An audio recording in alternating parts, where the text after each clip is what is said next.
Hey Queens, this is Queen Yolanda Mitchell. Our topic of discussion today will be talking about pet peeves and pet peeves in relationships. Our guest speaker today will be Queen Danielle Newton and Queen Kaylin Allen.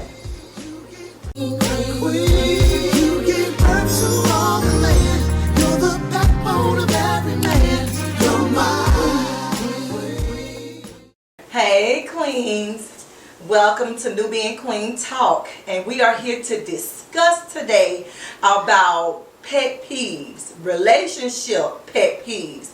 Here you have Queen Danielle Newton and you have Queen Kaylin Allen, and we are not professionals, but we've been in relationships long enough to know, and we've been grown long enough to know what irritates us and what gets on our nerves. So today we're going to be discussing about pet peeves. If you will, go ahead and like, share, subscribe to this video, and hit the bell button, and we will continue. Thank you. So Queens, so we're going to be talking, since we're talking about pet peeves, y'all kind of tell me in y'all own words, what is one of the pet peeves that really irritates you all in a relationship, you know, as far as your man is concerned? So we do have Queen Kaylin here, who is actually married. I am married, and we have a single, soon to be married person. So we got both of best worlds here. So if y'all want a married perspective that's been married for years, and you have someone that's been married just for a couple of years, and you have someone who's on their way, you got it all right here in NEWBEING Queen Talk. Yes. So Queens, I'm going to start with you, Queen Kaylin. We're going to start with you first. Tell me, what are your pet peeves that you have with your husband that it irritates you to no end that he does, and you wish he would just stop? Not communicating enough. Not communicating enough. I just can't stand it. It's hard to, it's like pulling teeth with him. Yes. And it's hard to get something out of him. And I can actually know something is not right, and he won't. He'll deny it. Right. You know, I'm like, okay, do we need to talk about this? Do we need to pray about this? No, I'm good. But the whole time, as a female, you've been with somebody so long, you get to know them, and know their personality, know them spiritually, physically, and mentally, and you already know something's wrong. Well, you already know something there, but you just don't know what it is. Right. You know, unless God reveal it to you. Right. So it really irritates me when he sits and say, nothing. I'm nothing. Good. There's nothing going on. Yeah. Okay. So you just have to, what I've learned to do, because it used to irritate me so bad, so I'll just nag him and try to get it out.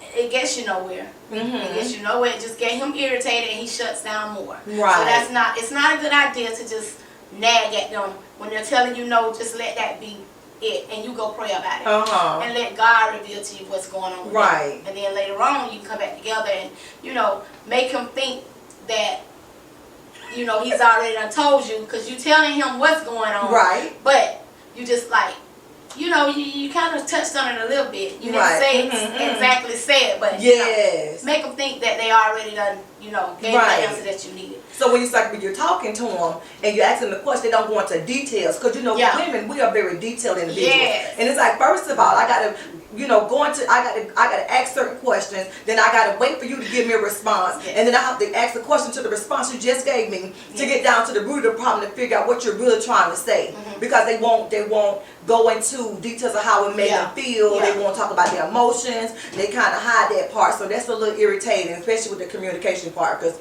a lot of men would not communicate because it will cause them to want to dig into their emotional part of them. You know what I'm saying? Because they got that macho attitude, so they don't want to talk about their feelings and how it made them feel. They don't want to communicate and stuff. They just and we don't understand that. Like, we need communication. You know, but as well, you know, with us women, we think that men should automatically know what we want to now. We think that, you know, like, you know, it's my anniversary. You know, it's my birthday. You know how I feel. You know how I get when I get in from work. You already know this stuff. They were like, well, I don't know. I just told you, like, last year, this stuff come around every year, and when I get in from work every day, it's the same stuff. Ain't nothing changed. Why I gotta keep telling you the same stuff every day? So, Queen Danielle, do you want to piggyback on what she said, or do you have your own pet peeve as well? Well, communication is definitely a big one. I think for anybody, I don't want to say any man, but it tends to be a big issue because everybody communicates differently. You know, I may not need details, or I may just need the facts. I just may need a few points. Right. Give me something. Give me and something. a lot of times we realize we're not speaking the same language. Right. It's like, you speaking English, I'm speaking Japanese. Yes. Are we not saying the same thing? No. And sometimes you Right. you have to stop and say, wait, we're saying the same thing. Right. That we're just saying it from different perspectives. Right. So communication definitely is a big one. As I think about a pet peeve, though, I might just be simple in this one, but I don't care if anybody make me wait. I don't that is a good one. Don't be right. late. Right, right. Don't waste my time. Don't have me looking for you. Right. Don't have me, you say 5 o'clock, Yes, it's 5:30. yes. Okay. I think that is just so inconsiderate. I know I was late today. Yeah. But I think that But is you are very prompt, and both of y'all are very prompt compared to me. So, you know. Okay, Queen. So we gonna have to work. I'm gonna work on that. But yes, definitely. Oh yeah, it don't take you make about me 2 wait. hours. Oh yeah. A couple. An hour turns into 2 hours. Yeah. Okay, I'm sorry. I'll work on that. It's okay though. No, We no, used to no, you. no. I gotta do better. You know, us as a queen, we gotta do better. Yeah, You you're know, right. it's time to improve, honey. Amen. You know, we going places, and we just can't be, you know, mediocre, honey. We on the queendom level, honey. Yeah, I like that. We got to take this thing to the next level. I'm telling you. I love it. So that is a pet peeve. I'm gonna make sure that I work on that, especially with both of you queens, cause y'all be not on time, but y'all be before time. So Now today. But we were late today. Well, today, you know, so but- we gotta give you Well, grace. yeah, Well, you know. So you excuse today because we were late. But that's why I can fuss at y'all have attitude, because I know I be late. So I was like, okay, y'all, they'll be fine. Those queens will be just fine. Yeah. When they get here, it's gonna be on and popping. Yes, It's gonna be right. You know what I'm saying? We ain't gonna rush, and because you know you start Yeah. rushing things, It you know, don't to come come out right. No, you know what don't I'm saying? You come can out right. feel it in the atmosphere. Yeah. Exactly. So timing is important. When you are on time or before time, you know, it makes a great difference because you're not rushing to get things done. And so that I understand what Queen Danielle is saying. And by the way, I'm Queen Yolanda Mitchell. I forgot to introduce myself as well. And I am the CEO and founder of NEWBEING Queen. Yes. Yay. Limited Liability Corporation. So here I am, and it's a women's empowerment movement. So you're gonna see a good bit of us, you know, talking about things. So please comment on this too. Whenever you have a thing that you want to say, a comment that may spark something in you that you would like us to talk about or discuss, or anything you want to add to the comments that we've made already, you're more than welcome to do it. Like I said, we're not doctors. We haven't been through any type of schooling, but we've lived long enough to know what our pet peeves are. Yes. Okay. So with that being said, I gotta tell y'all, you know, my pet peeve. I don't like when I can't find the remote control, because, and I think that I'm like that because I'm lazy, and I don't want to have to look for it. I believe that wherever I put something, I should be able to go right back to get it. Do not move the remote control, and I got to dig through the sofa, look up under it, and all that stuff looking for my remote control. I don't like that. You know, I mean, I don't like it. And then here it is. I have my car keys. Don't have me where I'm ready to go. I'm already rushing, because y'all know we already had a discussion about me and my timing that I need to work on. So I will put my keys down somewhere. And when I put my keys down, I go back looking for them. I don't know where I put my keys at. And what I do, I ask my husband, baby, do you know where I put my keys at? His response is, where you last had them. Now, if I asked you where my keys at, I don't remember where I last had them at. All I'm doing is asking you, have you seen them? So what he's doing is making me responsible and liable. Those are my keys. I should be responsible for my own keys. So looking for the remote control, can't find the remote control, misplacing them and misplacing my keys. I do not like looking for anything. I like for my stuff to be at a certain place. So what I do now is I put my keys in a certain spot where I can always go back to it, and I put the remote control in a certain spot so I go back to it. But if it's not in that spot, that's when I get upset. So that is a pet peeve of mine. So, and it really irritates me. I'm telling y'all to no end. Like, I'll catch a straight attitude if I cannot find the remote control. And especially if it's on a commercial, because I don't like commercials anymore since we have something where you can bypass commercials. And I want to be able to mash the little button and keep on moving, you know. So I don't want to have to watch the commercials if I don't have to, okay? Right. So if the remote control is not available, then I got to sit through the commercial. Now I'm irritated. Or if it's something that they don't start on TV and I don't like the way they talk and I don't want to hear what they got to say, and I got to run through the house trying to find the remote control and can't find it. Ooh, and don't let a baby have gotten hooked to my remote control and one of the buttons on it don't work. I have to pray. And breathe out. Yes. You don't have to listen. And that's, oh my goodness. Oh, that's another pet peeve. Do not let your babies go to people's house and run amok and just run around everywhere, tearing up and destroying stuff. Right. You know, make your babies sit down when they go to people's house. Don't let them just run around and just picking up stuff and messing with people's furniture, messing with their phones, remote control. Listen, I got babies, I got grandbabies. They come and they do it, and I'm like, sit down. But you know, my babies did it, but I had to learn. I had to teach them how to go to people's houses, go to stores, and not pick up things. And it starts at home. Yes, You know, teaching them about picking up stuff starts at home. So if you teach them while they're young, teach them when they're at home not to pick up stuff, and when you go to other people's house to have a seat, then you won't have no problem when you go into them grocery stores. You won't have no problem when you go into shopping centers with them picking up stuff. That's true. Because some of that stuff be valuable. And you don't want them picking up stuff that you can't afford to pay for. You know, them babies ain't gonna wash no dish. They're not gonna cook and clean. They're not gonna pay. They're not gonna go to work. You got to be the one to pay for that stuff that they tearing up and destroying people's house. So that's my pet peeve, queens. Do y'all have another pet peeve? Do y'all have something else to just irritate you? I know we were talking about relationship pet peeves, and I went off all into a whole nother rant, but that's part of relationship because sometimes your husband moves the remote control, okay? Yes. So, you know, I just had to put my little 2 cents in about the remote control. So, what other pet peeves that y'all have? And I'll come back to me with another pet peeve as it relates to my relationship, because communication is one of them. We talked about being late. Because to me, now let me elaborate on that a little bit because I don't want to seem petty.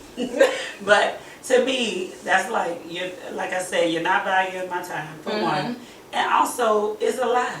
If you knew you wasn't gonna be there at 5, right, or you were not making any effort to meet your obligation or your word at 5, because one of my big pet peeves, I think, with male, female, boy, girl, is your word. Right. Yes. Your word. When we were growing up, we had this saying, your word is your bond. Oh yes. They still say that. They still say, my word is bond. Yes. Word is bond. Coming from New Jersey, that was one of the terms everybody used back when I was young. Word is bond. And so your word is your bond. So to me, if you can't keep your word, then what do you have? And it might seem minor, but as the Bible talks about, the little foxes spoil the vine. So it's the little things that make a difference. Now some people blow up about the big things. I tend to be one to blow about the little things. Yes, you take the little stuff, big stuff won't happen. Big stuff won't happen. So I think that is one of the big things. I'm looking at your word. I'm looking at your value of time. I'm looking at how you value me as a person. Because when you left, you were supposed to be there at 5, and you left at 5:45. You didn't communicate with me. You didn't say anything. Oh, hold on. Now you think I'm just sitting around on the porch, rocking in the chair, waiting on you? No. I recall one time I was supposed to be going on a date or something to that effect. And the person, I think they were supposed to meet me at 7. Here it is, 8:30. Oh, well, I definitely wouldn't hold you up that long, queen. That's too long. They pull up, they pull up like it's nothing. Right. I haven't said a word. Oh, Then call. And my didn't give you an excuse. Nothing. I was just running late. Oh, but no, you could have done that before you came to the house, and when you left late, you could have, because I'm sure that by the time you got to me, but when you left your house, you was already Because now I'm wondering what had you late. What had you? Why are you late? Right. Exactly. What were you doing that was more important than you being where you supposed to be on exactly. time? And so it's all about priority. And not call or text. It's all about priority, and that ties back now. Okay, thank you. Because now that ties back to communication. That's right. Because one of my big pet peeves again is if you don't, it's tying in with the late thing, but if you don't communicate what's going on, I think that's a big irritating. Oh, It is very irritating, it's very frustrating, it's very aggravating. And so I think it's very important that when you have a need or something like that, you have to communicate that to the other person. Right. I recently had such an incident. And because I miss flip switch, I'll be on and off, and so I had them flip off. But I realized that Danielle, you can't handle everything like that. Sometimes you can't throw the baby out with the bathwater. You have to communicate what you need from that person or what you're expecting. So I'm learning myself to communicate my expectations. So as I communicate my expectations, the person can't act as if they didn't know. Now that you know, don't act like you don't know. So when I start flipping the wig and taking off my wig, don't act like you don't know what's going on. Or if I'm rolling my eyes and looking and staring at you hard, don't act like you don't know. Don't act like you know. You know. But with some men, it's hard for them to communicate if they haven't been taught. Absolutely. They haven't been taught. You can tell them all day long. Yes. Because I'm a witness of it. You can tell them all day long. I need you to communicate. Because my husband just starting to communicate. And we've been married 22 years. I'm just saying, I wonder if it's the macho thing or them not wanting to be vulnerable. I think it's pride. Pride has a lot to do with it. Maybe they don't want to be vulnerable because they feel like if I tell you something and dealing with my deep emotions, you may mishandle it or bring it in my face again, or can I trust you with what I'm saying? Because maybe they got trust issues too. Maybe that's why they're not opening up, because if I don't trust you, I'm not opening up. I'm not telling you anything. I'm not telling you my deep, what's going on within me, what's going on within my heart. Because I don't trust it. If I tell you, you're not going to throw it up in my face again, you're not going to use it against me, or you're going to share it with somebody else. So I'll shut down. So and it may not have anything to do with you. It may just be something that he's dealing with himself personally. Well, I know it's not me. It's just him. But a lot of guys haven't been taught, just like you said. They were raised in the household where granddaddy sat in the corner in his rocking chair. He didn't talk. Uncle didn't talk. Nobody talked. And so they feel like they don't have to talk. Because back then, they kept a lot of secrets back then. A lot of stuff was secretive back then. So a lot of people grew up with that generation after generation. It's all passed on down. Whatever happened here, it stays. Or don't you ever repeat this. Don't you repeat that. So, and another thing that they were taught by just visual, like you said, daddy sitting in the corner, so they knew. Okay, we go to work, we come home, we sit in our corner, we drink our beer, go to sleep, take a bath, and we go to bed. We don't communicate with our wife, we don't talk about what happened during the daytime, and if she don't ask any questions, if he don't say anything, because it wasn't her place to ask questions, it was her place to shut her mouth. You the woman in the house, you cook, you clean, you be, you take care of the kids, don't ask me no questions, so that's probably something that he learned, like you said, and they didn't teach him, so he went by what he saw. That is something. And that's something, because they do. They a lot of men, and you realize that they have gone by, or they're going by what they saw. They have to break, the pattern has to be broken. It has to be broken. The cycle has to be broken. That is amazing. And it's something I've learned that's been on me lately, is that they don't know any better. It might sound right. You know what? I realized one day I was sitting back, I was like, you know any better. You don't know any better. You don't know. But you know what? Because you don't know any better, no, I don't now have to become your mother. But what I do have to do is at least allow you to know what my expectations are. And if you can't meet that, then we might need to either do something different. But I know you're married 22 years, that's not what you do. But we either need to do something different, or I need you to work with me. Because right now, this is not satisfactory to us, and it's not conducive for our relationship growing. So... But see, you got to be specific too. Because I wasn't when I got married. Because what I did do, I did ask God to send me a husband. Because I got tired of the boyfriend, and this here wasn't working out. And, just booty calls and all that.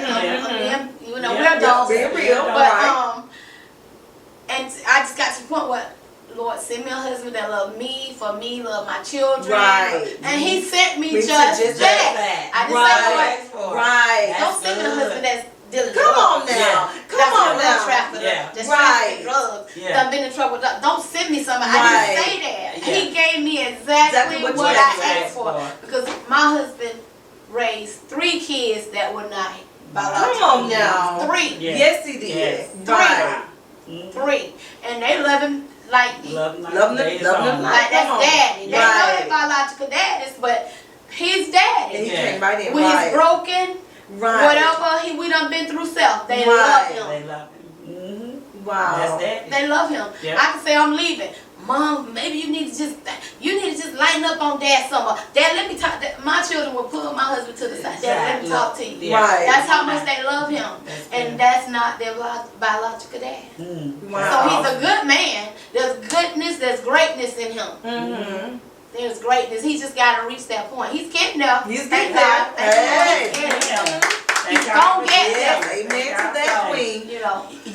I tell you, this is kind of sidebar, No. but it's something you just said, Queen Yolanda, when you said about I think we all agreed that back in the days, it was just a way in which the household ran. Right. You didn't see granddaddy say nothing, daddy didn't say nothing. He Right. came in, shook his little boots off at the door. The Right. plate was set on the table for Right. him. Everything. I watched it too, even with my grandmother. But I think of, and I hope it don't take us too far off, but all I can think of, what great strength in those women that Right there. Yeah. a lot of their emotional needs were not Was met. not met. Come on. And not you met. absolutely right. And we go Oh, holler And we and want it. You don't have to give it to me if I don't it. get it. Huh? We demand it. It's on, demanded. oh, you in the other room. I'm on the couch if I don't get it. But them women didn't say nothing. Nothing. They Nothing. were humble. Humble. Ooh. And it's like, oh my God. But back then though, they were being abused. Yes, and So didn't even know. so you could not open your mouth to your husband, or you would get knocked In your mouth. You know, in your mouth. So this was they got abused. Their children got abused, Yeah. and that's what they did to keep their women in line, Yes. keep their women in check. But that goes back to slavery days, and whatever. But we ain't on that. But I know what you're talking about. But so getting back on topic, my pet peeve is, do not check me and confront me in front of your family. Don't wait to get me in front of your family members and try to get on to me and try to tell me something that I've done wrong. Don't try to shine. Don't look at me crazy and sideways. Don't be trying to. Now what you can do is pull me off to the side and have a conversation with me and talk to me like you somebody. But don't wait to get me in front of your family and then start shining. Because it probably won't go out too well. That is so disrespectful. Don't do. That's a pet peeve of mine. Don't have an attitude in front of your family. Around your family while I'm there, walking away from me, not talking to me. That is so childish. Don't do that. Don't do that. And don't check me. Don't correct me in front of your family. Don't do that. Now, if I do something wrong, you wait till we go off to ourselves, and then you have a conversation with me, or you talk to me quietly, and then let me know what I've done. But don't be all out in the open. You know what I'm saying? Because if we're gonna talk about something, we wait till we get home and we have a discussion about it. So for all y'all queens out there, if y'all got one of those younger guys, immature men that's out there, and they're checking y'all in front of their family, especially their family, it hurts. It's so embarrassing when they wait till they get you around their family and they check you, because it's like, because if I get mad and say something back to you, one of your family members may say something, and it may start a big old ruckus when it didn't have to be that way, because somebody always got something to say. Well, on that end, I'm the guilty one of that in my relationship, because long time ago, with my husband, because I was going through a lot with him. They didn't know, but it wasn't right for me to. I didn't know it. I didn't care. I didn't have a relationship with God at the time when I was going off on him in front of my family. But my family would defend him all the time, and they still do. They're on his side before my side. But y'all ain't knowing what I done went through or what I gone through. So therefore, y'all on his side. But I'm not gonna embarrass him and tell y'all why I'm doing what I'm doing or what I'm going through. Because it ain't your business. Because all you gonna do is talk about it. Anyway. Absolutely. So, but I was guilty of that, honey. I used to do my husband so bad. I didn't care how I talked to him. I didn't care who was in front of him. I didn't have no respect. And I was wrong for that. I had to go back and apologize for all of that. Well, you think that you're the only one? Because I did it too. I had to go and apologize for all that. This is not my first marriage. This is my second marriage. You have to learn. So I had to learn from my first marriage, because I did the same thing she's talking about. The same thing I'm talking about is I did it too with my family, because most of the time I was with my family and I would check him in the presence of my family members, or he would try to check me in front of my family, and then he'd get me around his family and then try to do that. No, I'll put we're going to stop right there. What you're not going to do is embarrass me in front of your family, because I can get in my little vehicle and I can leave and I won't come back, you know. So I understand where you're coming from. Yeah, I did that. So we live and we learn from that, right? We live and learn. So to y'all out there that are not married yet and getting married, don't do it. Don't do it. It's disrespectful and it tears them down. And it makes people around you uncomfortable. It makes them, not everybody's all in your business. They Right. They don't know it's awkward. She's talking to him. Then they gonna say, oh, she ain't got no man, because look how he letting her talk to him. Right. You don't ever want to make them feel that way. And then now family has gotten involved and you're going to still be with the man. Yeah. You're still going to be with, that's another thing. Getting into a confrontation with your man, your spouse in front of everybody. And then family getting all mad with him. And then he'll use you back with him the next day. Yeah. And now the way that leaves your family looking at him sideways because y'all back together. Right. So stay out of that. But I had to learn that, but you wouldn't do that anyways, but I'm just saying. Don't do it. It's not. Don't do it. It's very disrespectful. It hurts them. It breaks them down. And I believe I'm part of the reason why he's so clammed up. Right. Because of my loud mouth and how I've treated him. So now I got to change, and he got to see me change to realize, okay, she's a different person. Right. Ain't that something? Exactly. He got to see the change in you. Exactly. Because when you back somebody in the corner, they're not coming back. They're not coming back. I'm not coming out of that corner after you have degraded me. You have break down. I'm not going to talk to you. I'm not going to communicate. I'm not going to say anything. So but think about how you would respond. Just imagine you got somebody coming at you, and then you want me to talk to you nice. And I think about that even down to our children. You know, I think about that with my son, because I know growing up and when, during our earlier years, he's 23 now, but during those years when he was a teenager, younger, honey, I was the queen of hollering. Okay. Girl, that's how we communicated. That's how we communicated. Yeah. But I'm gonna tell you, I had to recognize that wasn't the way. Right. But the repercussions from that are everlasting. That's you know what I'm saying? So it doesn't matter how soft you come, how easy. They remember that. They remember that. So if you have breached that trust, you have breached that trust. And to this day, my son don't like loud talking. Right. He don't like any girl holler at him. Whatever. He be like, I don't want no parts of it. Right. And it's not because I was the queen of hollering, but I never cussed them. It was just enough just to be in a chaotic, it was just enough to be in a chaotic environment. Enough. All I did was not take out the trash. All I did was this. And that was a reaction. You yell at it. Is that necessary? So no different with our children is the same with our mates. Because they look at it the same way. Somebody told me a long time ago, a good friend of mine, a guy, he said, let me tell you something, Danielle. He said, men are nothing but grown boys. He said, we are boys in a grown. So go back to what you were saying. I was saying about my son and how he couldn't take it. But I'm sorry, moving forward. A friend of mine told me, Danielle, you see this man on the outside, but there's a little boy on the inside. He said, all we are grown boys. And he said, there's a little boy in there that still needs to be tended to. There's a little boy that still needs you to understand who he is. And so he used to one time he got sick at work, and I was like, oh my God, what is your problem? He had turned into a real baby. Yeah, they do. They turned into babies. But that baby is still in there. And it doesn't mean that we have to treat them like, babies. But what it does mean is that the expectation doesn't change. The same way we treat our sons is the same way this grown man, as grown as he is, may require. Because there's a lot of things. We had this, I just went to a Queenology conference this weekend. And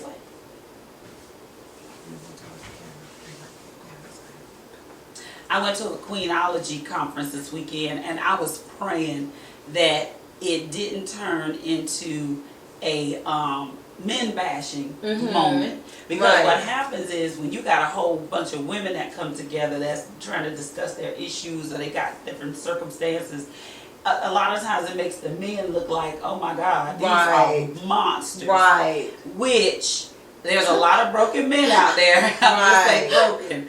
There's a lot of broken men out there, but they need just as much attention as we do. We, most of the time, especially in the black community, we black women are raising our black men. And a lot of times they're not coming equipped. It's not because we don't try our best. It's just because I can't teach them. I can't teach my son how to be a man. And so there's so many things that lack, but it doesn't mean that, you know, you throw the baby out with the bathwater. I mean, there's just so much that they have to learn, yet to learn too. We tend to seek it more because we need emotional fortitude. It feels better when our emotions are stable. But men tend to be like fish out of water.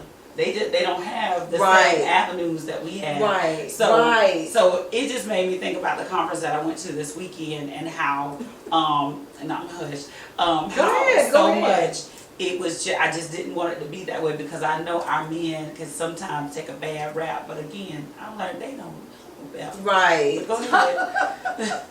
Pray for. But I was thinking the other day, I don't know what made me think about it. I'm thinking, okay, God made us from the real other man. You would think that they wouldn't be, you know what I'm saying, the way they are, because we came from them. So how is it that we're much stronger than them in certain areas when we came from them up real? I mean, I don't understand that. I was thinking about, I'm trying to figure, okay, I'm thinking maybe, okay, if we came from them, what's the deal? What's the disconnect? Where did disconnect come from? We got the best part. How we? I'm serious. I personally think that because we are built and structured to be able to carry, and we'll naturally be able to handle a lot more, because they can't handle being pregnant, having a child, put that baby on their hip, walk with it for a long period of time. They can't handle a cold because we were taught no matter what's going on, because you may be left by yourself. That's right. You know, because a lot of men, you know, because of things and you know they dealt with and how the system is, they may be absent. So we've had to learn how to be the mother and the father. So we already, even when we're in a relationship, we already mentally have made up in our mind that just in case he leave me, I'm still going to be prepared, still going to be ready, still be able to handle myself. Even when he leave, do what I have to do. So no matter what go on, if he go or come or whatever the situation is, I'm going to pick up the ball and run with it. And so we always got in the back of our mind. We never let it go. Not a real woman. A real woman, you know, we always thinking, what if? We don't have that thought in our mind. We should not really think like that. But we have to always consider, just in case something happens, will I be able to handle him not being here, not being pregnant? So we automatically have that mentality anyway. You know what I'm saying? We have to be strong. We have to be present, have to be there, have to be the mother, have to be the father. And then too, when the men were out there in the field working or wherever they were at work, we had to be home with the children. And so then their children were coming from school with their homework. We had to be there. We had to be there to make sure they was washed and clothes clean, house. We had to make sure the house part was taken care of. So a lot of the other stuff that, you know, he goes and he work, he pay, he make sure the money come home, and nowadays women, when the men come home and he bring that bread, we still have to make sure those bills and stuff like they get paid, what bills get paid, how it gets paid, food in the house supplies, we still have to do it. So it seems like we still have to do way more than the men in a relationship. It's like we have a job and they have a job, and you know we're all still working. But at the same time, you know, he's working, I have a job, but my job continues when I get home too. Because I'm still thinking I gotta cook, I gotta clean, I gotta have sex. Gotta see about the children. Gotta see about the children, gotta have all that energy. So it's like our day starts all over again. And as we do more at home than we do at work. You know, because we still have to take care of the needs, because that man gonna be looking at our hips and our booty and all that stuff. And if we looking like, what you want? I'm tired. I know. I just got in from work. Don't touch me. You know, and the baby's got to be fed. They got to cook. I got to clean. I got to make sure they get stuff for school. I got to get myself ready for work. And you want some loving, you're gonna have to wait. Give me some time. Let me take a shower. Let me take a nap. Something. Let me relax a little bit. So it just seems like our day starts all over again. We get in from work, working 8 hours, 16 or 12 hours, and then we come home and we have to start all over again. And we already know that. We got to wash clothes, make sure. I mean, it's just so much that women have to do because a lot of men. But that's a woman's job. So not only do we go out there and work on a job, when we come home, they feel like, oh, this is your job. This is what you're supposed to be doing. So they don't be up there trying to wash the clothes and clean and wash the dishes and cook and all this stuff, tend to the children. So we're having to do two. I'm sorry. No, we just having to do two things, you know. What you saying? I just thought about my husband. Be talking about joking. Maid. That's what he'll call me. Does he call you a maid? Yeah, No. maid. And he be playing around with it just to get him, see how I'm a rat. But right. I was like, you gonna just leave your pants right? My maid. That's when my maid be get up. But he be joking. I know, That's what I was laughing about. It was funny. I did my mouth though because I don't know how I would respond. I'm not sure. Honey, when they say, I'm not your maid. Right, after you've been married for so long, there's some stuff you just have to just let it go to the side, honey. Let it brush off your shoulder. Now that's just brush it on off. As we talk about pet peeves, that's a big one. And I'm one of those kind of say what you mean, we what you say kind of people. Right. And it gets rough because my current fiance, he just says anything out of his mouth. I mean, you never know what's gonna come out. And I am like, wait a minute, guarding every word. Yeah, I see it, and that's my look all the time. Like, you too serious. Well, look, I can't translate what you mean behind all of those jokes because they're not jokes to me. Right. And so I am like, oh no. But you're gonna have to learn. And that's to loosen up and let him just be. You know, I'm humorous and learning, laugh with his jokes. That stuff ain't funny to me though. Yeah, a lot of stuff ain't gonna be funny, but you'll be with him so long until it won't even bother you anymore. Did you hear what he said? He just be playing, right? Yeah, he just be playing. Well, according to him, he's playing, but I don't. But you will. Are you serious? You just said that to me? Right. That's a part of his personality. And then maybe he just need to do that when y'all are home. By yourself. Just you and him. And so then you address that and just tell him, baby, okay, so what we not gonna do? Joke, but just do it right. Because what if you throw it back out at him, right? His family. That's right. When he do it, and then he's not gonna like it. But my thing was, I get it, and that is true because it's funny as a couple. I'm taller and a more bigger person than he is, and he's smaller, so we're both kind of out of our element with what we're normally used to. So there's the jokes flying, the big girl jokes, and all this stuff. I'm like, are you serious? You're not even big. Oh, girl, I get all kind of big girls. Oh, no, you see him, he's a little petite. I know, we've seen him. And I'm like, yeah, so. Oh, my. So there was some more to that. Yeah, and I've been thinking of what I'm going to say next time. You throw it and say me, I'm going to throw, I know we shouldn't do that. You know, it's wrong. But it's like, I got to stop you at some point so you understand how to feel.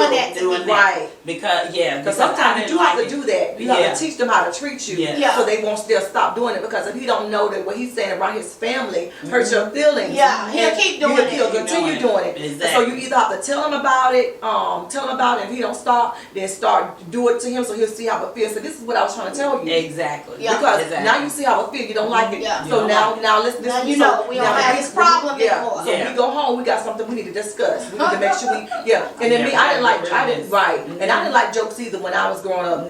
Because I always thought that people, when they joked around with you, they're really telling you what they want to say. That's right. And they just doing it in a joking manner. That's right. So I said, don't joke with me. Don't joke. Because I believe what you're saying. Because you were joking, but you meant what you said. Yes. You called me fat. Yes. You meant that. You called me stupid. You meant that. That's right. You know, or if you let's say, I'm just saying. People they just do things and I take it serious. So don't do that, and if you do it in a joking manner, so then you can go off and tell somebody you said that to me in my face. But you don't. But you didn't tell them that you were joking when you said. That's right. You know. So don't joke with me. Yeah, don't joke. So don't We're joke. not gonna joke. We're not gonna joke. Because you really mean it. So that's something you definitely want to talk about. And I think that's factual. I think there's truth in every joke. Right. I don't care. I have that in the back of my mind. So when somebody joking, kiki girl, let me listen to what you're saying. Because really in reality, you get You're lucky. You're blessed because you get to do it before you learning all these. Before you get in the relationship. Jump in the water, honey. Right. You get to test it out before you know. You jump in the Cadillac and jump in and drive. And I say. And I like your little now let saying. me say this because Jump in I the am Cadillac. yes before you jump in the Cadillac and ride to the sunset, because I am just like you said, I'm currently engaged. Supposedly sunset. Yeah, supposedly sunset, exactly. But this is fun. But I will say this, and I know the topic is pet peeves, and we're talking about relational issues, period. But I highly recommend any single that's getting married go to marriage counseling. Yes, it has been so enlightening and also challenging, but it's been in our best interest.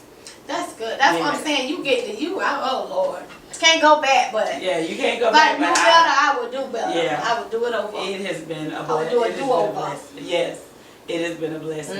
I hear married people say that all the time, and even then, you can't catch it all, or you can't do it all. But you have, at the end, you have a decision to make. Right. That's right. Because we're gonna be together. Or we're gonna go further. We're just gonna Marriage counseling will make you think about things you didn't think before. That's right. And you're like, I didn't know that. Or I knew you had to do that. That was not a thought of mine. Like, because you've never been married before. Or if you were married, you didn't go to counseling. All this stuff. And some stuff you overlooked. And some stuff you just don't do. And some stuff you just didn't know.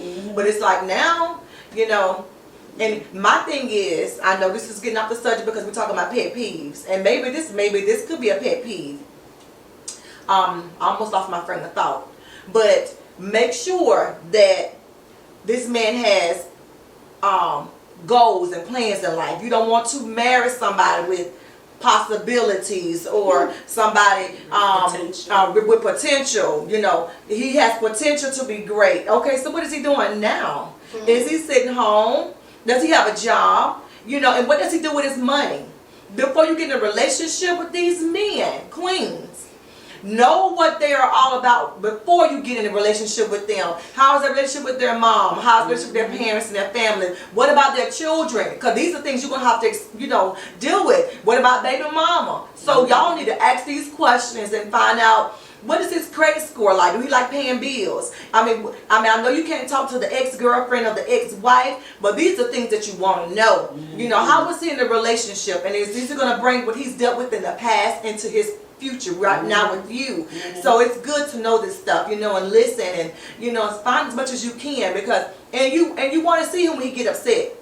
You don't want to see him when he's at his best all the time. You want to know how he's going to respond when he gets an attitude, when he's upset, when he's angry. You want to watch that because that's what you're going to be stuck with. That's what you're going to be dealing with. And then two queens, know if he wants to have any children. That's something that's very important. Don't get like me and be 42 years old, and then you popping out a baby and then he possibly want another child. And you're going to be like, wait a minute, hold on, we didn't even talk about this, but that's what happened. You didn't go to marriage counseling. You didn't talk about or discuss it before you got married. Now you're sitting back trying to figure out what's going on. Now you're stuck. So these are things that you want. That's why counseling is so important. A lot of men don't want to go to counseling, but it is so important that you go to counseling because they'll stir up some thoughts. They'll stir some things that you never thought about or imagined, so you definitely got to go to marriage. You definitely should go to marriage counseling. And it's not to make you look bad, but it's to kind of bring things up to kind of make you think about your relationship and things that you need to do better or improve in, or he or she needs to improve in. But it's definitely good to go to marriage counseling. So. Yes. Queens, this have been really good. We done went all around the world. We done talked about pet peeves. We done talked about relationships. And this thing has been good. We're gonna have to come back again and talk about some relationships. Because it's plenty. Much more. I'm telling you. So we need to be definitely hitting on that relationship thing because it's some stuff that we can definitely talk about, some deep stuff, and then talk about some intimate things, some sexual things, and all kind of stuff. Let me tell y'all something now. We are women of God, but we also are human. So we will be talking about sex and being intimate and things like that. So, stay tuned because we will be coming back again. Okay, queens? We thank you all. Do y'all have anything else y'all want to say before we close out today? No. This has been wonderful. Nice. Awesome.